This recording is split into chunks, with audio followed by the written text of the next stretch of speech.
स्वागत है आपका CP31 सीट के हिंदी सॉल्यूशन में। चलते हैं 1100 रेटेड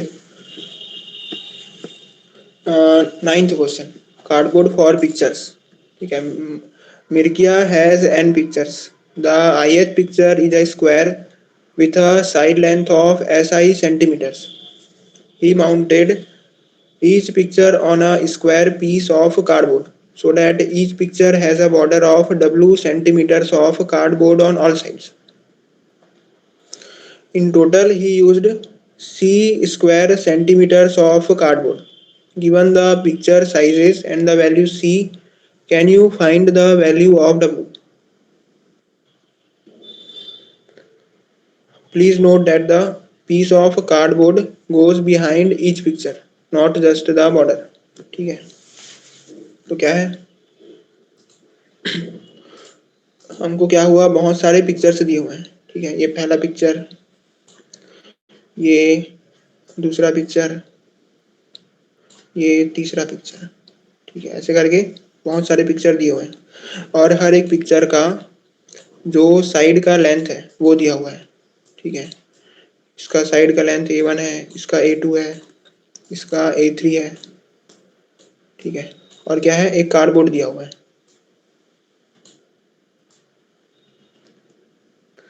जो कार्डबोर्ड है उसका एरिया C है। ठीक है, अब इस कार्डबोर्ड का यूज करके इन सभी इमेजेस का बॉर्डर बनाना है। ठीक है, और बॉर्डर ज़्यादा मोटा होना चाहिए। ठीक है, और सभी इमेजेस का जो बॉर्डर है उसका विड्थ सेम होना चाहिए।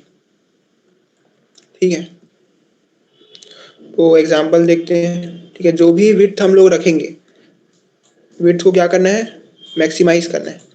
ठीक है, ज़्यादा से ज़्यादा मोटा बॉर्डर होना चाहिए, तो जो भी विड्थ रखेंगे उसको सी आउट करना है। ठीक है, एग्जाम्पल देख लेते हैं। ये वाला एग्जाम्पल है। ठीक है, तो इस एग्जाम्पल में क्या है कि हमें जो एरिया दिया गया है वो क्या है, 50 सेंटीमीटर स्क्वायर। यानी हमारे पास जो कार्डबोर्ड है वो 50 सेंटीमीटर स्क्वायर का है। ठीक है, यहाँ पर हम लोग क्या किए हैं, 1 सेंटीमीटर का बॉर्डर बनाए हैं। ठीक है, और जो कार्डबोर्ड है वो सिर्फ बॉर्डर में नहीं रहेगा। ठीक है, वो क्या रहेगा, वो इमेज के पीछे में भी है। तो यहाँ पर कितने सेंटीमीटर स्क्वायर कार्डबोर्ड का यूज हुआ, तो यहाँ पर 1 सेंटीमीटर का बॉर्डर बनाया है। ठीक है, और ये 3 सेंटीमीटर, तो टोटल हो गया 5 सेंटीमीटर। ठीक है, और वो कितना, इसका एरिया कितना होगा, 5 इंटू 5 25 सेंटीमीटर स्क्वायर। वैसे ही इसका होगा 16 सेंटीमीटर स्क्वायर और इसका होगा 9 सेंटीमीटर स्क्वायर। यानी जब हमने विड्थ इक्वल टू 1 लिया तो हमने 50 सेंटीमीटर स्क्वायर कार्डबोर्ड का यूज किया। ठीक है, हमारे पास जो अवेलेबल था वो भी 50 सेंटीमीटर स्क्वायर का था। यानी हमारे पास अगर 50 सेंटीमीटर स्क्वायर का कार्डबोर्ड है तो हम मैक्सिमम 1 सेंटीमीटर का बॉर्डर बना सकते हैं। ठीक है, तो उसी को क्या करना है, रिटर्न करना है। तो इस केस में क्या है, W इक्वल टू 1 है, वो आंसर है। ठीक है, तो अब चलते हैं इसके टाइम लिमिट पर टेस्ट में। ठीक है, तो क्या है, टाइम लिमिट पर टेस्ट है 2 सेकेंड। ठीक है, तो एक टेस्ट के लिए हमको दिया गया है 2 इंटू 10⁻8 ऑपरेशन। ठीक है, और क्या दिया है, sum of n over all test cases does not exceed 2 into 10⁻5। तो यहाँ पर हम लोग ON बना सकते हैं।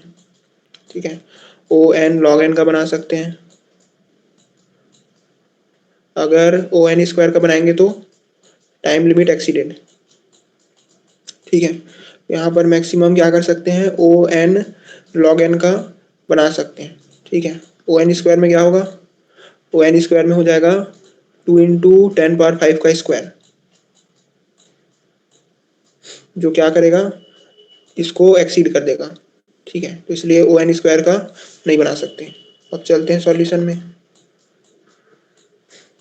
तो इसका सॉल्यूशन क्या है, इसका सॉल्यूशन बहुत ईजी है। यहाँ पर हम यूज़ करेंगे बाइनरी सर्च का, ठीक है। बाइनरी सर्च क्या होता है आपको पता होगा। बाइनरी सर्च में क्या करते हैं, बाइनरी सर्च में कोई भी रैंडम वैल्यू चुनते हैं W का, ठीक है। क्या करेंगे बाइनरी सर्च में, कोई भी रैंडम वैल्यू चुनेंगे W का और देखेंगे कि अगर हम बॉर्डर का विड्थ ये रखते हैं, ठीक है, हम क्या करेंगे कोई भी रैंडम वैल्यू चुनेंगे विड्थ का और ये कैलकुलेट करेंगे कि अगर हम बॉर्डर का विड्थ को W रखते हैं तो कितना स्क्वायर सेंटीमीटर कार्डबोर्ड का यूज़ होगा, ठीक है। अगर हमारे पास जो कार्डबोर्ड अवेलेबल है उससे ज़्यादा कार्डबोर्ड का यूज़ हो जाता है तो उस केस में क्या करेंगे, विड्थ को कम करेंगे। अगर कम कार्डबोर्ड का यूज़ होता है तो विड्थ को बढ़ाएंगे, ठीक है। तो बाइनरी सर्च के लिए एक चीज़ ज़रूरी होता है, वो है कि इनिशियल वैल्यू और फाइनल वैल्यू, यानी विड्थ का स्मॉलेस्ट वैल्यू क्या हो सकता है और हाईएस्ट वैल्यू क्या हो सकता है। तो विड्थ का स्मॉलेस्ट वैल्यू हो सकता है 1, ठीक है। यहाँ पर दिया है कि जो विड्थ है, ठीक है, वो क्या है, ग्रेटर देन इक्वल टू 1 है। यानी हम बाइनरी सर्च में क्या करेंगे, इनिशियल है उसको करेंगे 1, ठीक है, कि बॉर्डर का मिनिमम वैल्यू हो सकता है 1, ठीक है। और फाइनल वैल्यू क्या हो सकता है,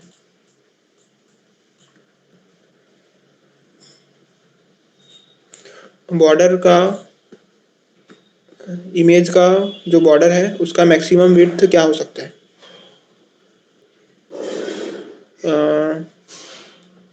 यहाँ पर दिया हुआ है कि जो हमारे पास कार्डबोर्ड अवेलेबल होगा उसका maximum area 10 power 18 centimetre square हो सकता है, ठीक है। तो मान लो हमारे पास एक ही इमेज है, ठीक है, और हमारे पास पूरा 10 पावर 18 सेंटीमीटर स्क्वायर का कार्डबोर्ड है, ठीक है। तो क्या होगा, 10 पावर 18 सेंटीमीटर स्क्वायर का कार्डबोर्ड है, ठीक है।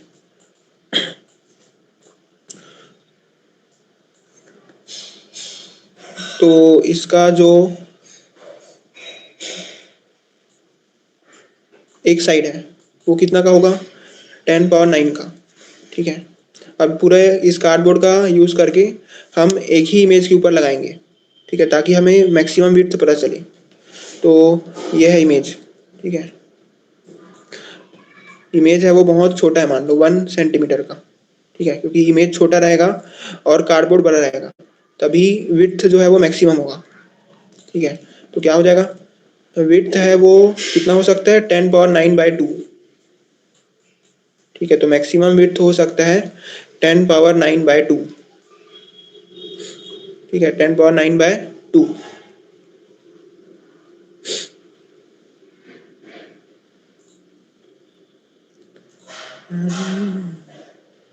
तो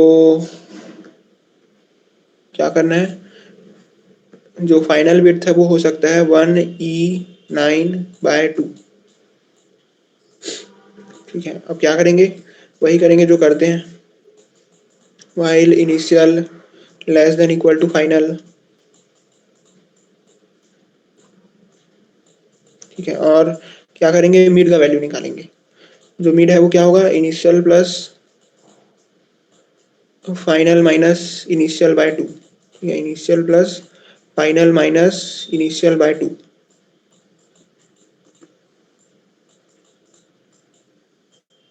ठीक है।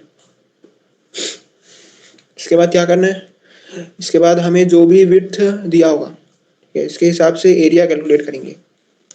एरिया कैलकुलेट करने के लिए क्या करेंगे, जो भी AI दिया हुआ है, ठीक है, यानी जो भी साइड दिया हुआ है इमेज का उसमें 2 × W को प्लस करेंगे, ठीक है। इस तरफ जैसे यहाँ पर था कि विड्थ 1 था, तो साइड कितना हो गया था 5, तो 3 + 2 × 1। ठीक है, ऐसे करके हर एक कार्डबोर्ड का एरिया निकाल लेंगे। ठीक है, जिससे हमको पता चलेगा कि अगर हम इस विड्थ को लेते हैं तो कितना टोटल कार्डबोर्ड का यूज होगा। ठीक है, अगर जो कार्डबोर्ड यूज्ड, इफ जो एरिया है, ठीक है, इफ एरिया जो है वो ग्रेटर देन आ जाता है हमारे पास जो कार्डबोर्ड अवेलेबल है उससे। ठीक है, उस केस में क्या करना है, विड्थ को कम करना है। ठीक है, विड्थ को कम करना है, तो विड्थ है वो कम करना है। उसके बाद अगर नहीं तो विड्थ को बढ़ाना है। ठीक है, हमने कोई भी रैंडम विड्थ लिया और उसके हिसाब से कैलकुलेट किया कि अगर हम ये विड्थ लेते हैं बॉर्डर का तो कितना कार्डबोर्ड यूज होगा। ठीक है, अगर ज़्यादा कार्डबोर्ड यूज हो जाता है तो विड्थ को कम करेंगे, अगर कम कार्डबोर्ड यूज होता है तो क्या करेंगे, विड्थ को बढ़ाएंगे, क्योंकि हमको विड्थ को मैक्सिमाइज करना है। ठीक है, इस एरिया मतलब इस विड्थ पे इतने कार्डबोर्ड का यूज हो रहा है। ठीक है, अगर विड्थ बढ़ाएंगे तो थोड़ा और कार्डबोर्ड का यूज होगा। ठीक है, इसलिए क्या करेंगे, विड्थ को बढ़ाएंगे। तो ये हो गया, उसका कोड देख लेते हैं। ठीक है, ये रहा इसका कोड। ये स्टोर नाम का वेक्टर है जिसमें जो भी इनपुट आ रहा है उसको स्टोर कर रहा हूँ। ठीक है, इसमें क्या स्टोर हो रहा है, जो भी साइड है वो स्टोर हो रहा है। ठीक है, इसके बाद इनिशियल और फाइनल वैल्यू, विड्थ का मिनिमम वैल्यू हो सकता है 1, मैक्सिमम वैल्यू हो सकता है 1/9/2। इसके बाद वही मिड कैलकुलेट किया। ठीक है, यानी विड्थ का कोई भी रैंडम वैल्यू हम लोग ले रहे हैं। ठीक है, और अगर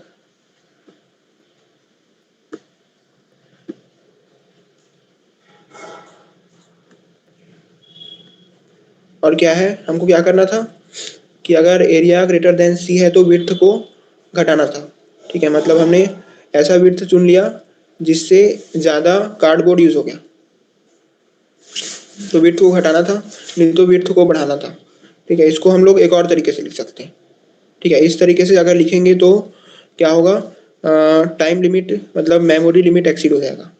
कैसे, हमारे पास टोटल जो इमेजेस हो सकते हैं वो मैक्सिमम हो सकते हैं 2 × 10⁵। ठीक है, और हर एक इमेज का जो बॉर्डर है उसका मैक्सिमम विड्थ हो सकता है 1E9/2।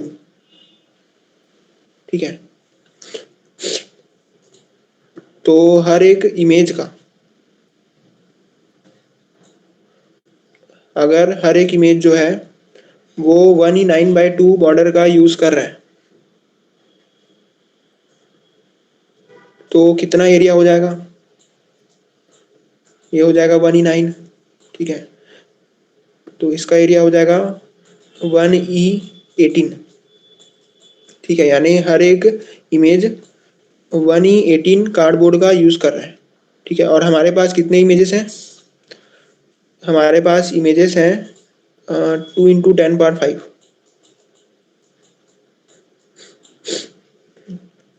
तो टोटल कितना हो गया, 1E18, ये हो गया 2 × 1E23। ठीक है, तो ये जो है वो लॉन्ग लॉन्ग के रेंज में भी नहीं है, तो ये एक्सीड कर जाएगा। तो क्या करेंगे, हम लोग एक रिमेनिंग बनाएंगे। ठीक है, रिमेनिंग क्या करेगा, रिमेनिंग इक्वल टू होगा सी। ठीक है, कि हमारे पास अभी स्टार्टिंग में पूरा कार्डबोर्ड अवेलेबल है। ठीक है, अब जैसे जैसे हम लोग कार्डबोर्ड लगाते जाएंगे इमेज में, ठीक है, कार्डबोर्ड लगाते लगाते हम हमें पता चला कि बहुत सारा इमेज बचा है लेकिन पूरा कार्डबोर्ड खत्म हो गया, तो उस केस में क्या करेंगे, विड्थ को कम करेंगे।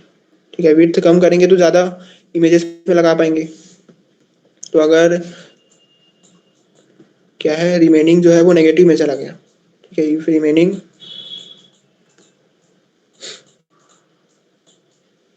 जो है वो लेस देन 0 है, ठीक है। तो उस केस में क्या करेंगे, विड्थ को डिक्रीज करेंगे, कि रिमेनिंग जो है वो नेगेटिव में चला गया, यानी सब में नहीं लग पाया, इस कारण विड्थ को कम कर रहे हैं, ठीक है। अगर इसका उल्टा होता है, ठीक है, कि सभी इमेजेस में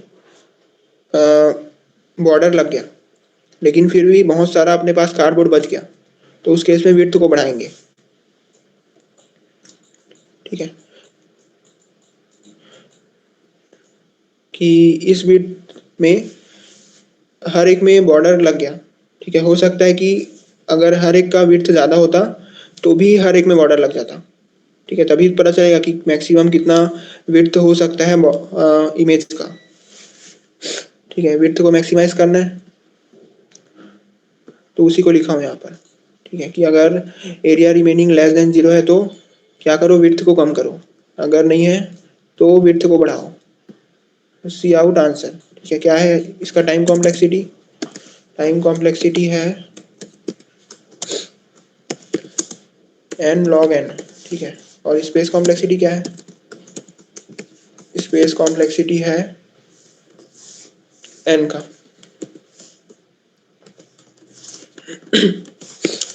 n log n क्यों आ रहा है,